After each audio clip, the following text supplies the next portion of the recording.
Hi, I'm Tom Bosley, and I'm delighted to be on Good Day. They give you free coffee, you know. Tom Bosley, we welcome you to Boston and to Good Day. You know, it's ironic. You do these interviews all over the country, and they always show some clips. Of course, I had no way of knowing which clip you were showing. You just happened to pick a clip in which one of those ladies in the beginning of that scene was my leading lady in Fiorello on Broadway. Oh, really? 29 years ago. Who was that? Patricia Wilson. Ah. What goes through your mind, Tom, when you see a clip from Happy Days and all those years perhaps float in your head? Well, I'll tell you, it's very peculiar. First of all, it was 11 years. 11, forgive me. It ran 11 years. 11 years, forgive me. But even though the show has been off for 2.5 years since we stopped production, it's really like the show is still on because the reruns are considerable all over the country and over most of the world, as a matter of fact. So it's almost like, gee, there I am working and I don't have to be there because the shows are constantly going on. Do you miss it, Tom? Do you miss the routine of it? No. Fortunately, after 2.5 years, it dissipates. You lose the personal feeling that you had being attached to the show.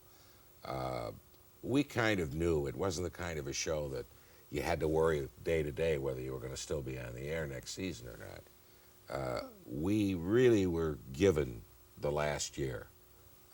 There was talk about taking it off the year before. They gave us one more year, so we were pretty much prepared for the end of the show. It was no great surprise to us. And I think we had all conditioned ourselves that it was time to look to the future and go on to something else. One thing about our business, nothing is permanent.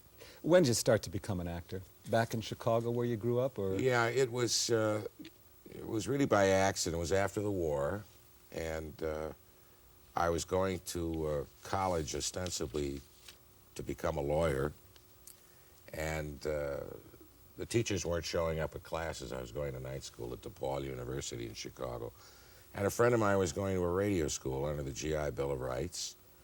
And I went there, and in the back of my head, I wanted to be a sports announcer. And television was just beginning to come in. In fact, I think that was the year they televised the first World Series. And acting courses were part of the curricula. And as time progressed, it suddenly occurred to me that even though the competition was tough in both fields, it would be even tougher as a sports announcer. So I became an actor. You know, in reading about you, Tom, I found a quote. It's a quote from you. A quote has two interesting parts. One part where you say you have to smile in the face of adversity. And of all the things that I find, there is this notion about adversity. What adversity have you faced in your life as you think about it? Maybe the most adverse, trying moments of your life. Well, of course, the most adverse thing that I had to face was the loss of my first wife. She had been ill for almost 8 years, and my daughter was then 4 years old at the time. So, and this was while things were going very well for me professionally. It was during Happy Days.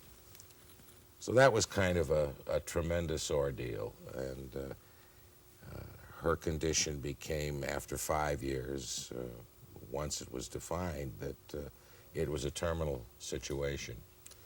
So after we lost her, I had to go through that extremely awkward period of being both a father and a mother to an 11-year-old daughter. And then all of a sudden getting over the loss of my wife and realizing that I had to go on, that life has to go on. And I went through that terrible phase of starting to date again after about 2 years. And I'll tell you, if anybody has to go through that, it's amazing because you learn at 50 that you're quite capable of making the same mistakes you did when you were 20. But that whole period was difficult for me, and I'm extremely grateful that if I did have to face such an adverse situation, that at least I was able to work and have everything else going for me. And you are now remarried. Yes, very happily so. And there's a surprise party that brought you to Boston, Tom Bosley? Well, or do I give it away, or was it already? No, it's already over. Already with, over. One of our daughters is a student at Emerson College, and another daughter is at Georgetown. And she was home, the one from Georgetown. She has a roommate from Boston, and she said that she was coming up to Boston for Easter break, and we knew that the daughter here was staying, and all of a sudden we realized, hey, it's her birthday. Why don't we just fly in, and they'll both be here, and we'll throw a surprise party for the one that And you did. we did. Tom, just before we end, one quick question. The other part of the quote that I referred to earlier, you talk about the importance of ethnicity to you and honoring your ethnicity. Perhaps you don't even remember saying that. We're in a World of Difference campaign here at Channel 5.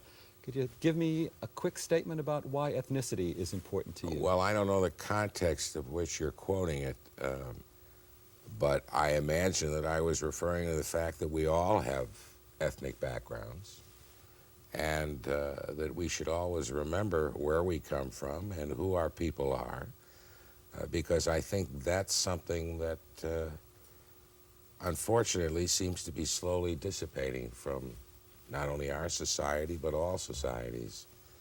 And I've always felt that way. I may not be the most religious person in the world or the most national person in the world, but family has always come first to me. And if family comes first, that so-called ethnic relationship Comes right after. has to be there at the same time. So I'm sure that's what I was referring to. Tom Bosley, a great delight to meet you. Thank you, All Tom. good luck to you. Safe trip back to Hollywood, and come visit us Thanks. as often as you want. Don't ever change your name. Cottle, I never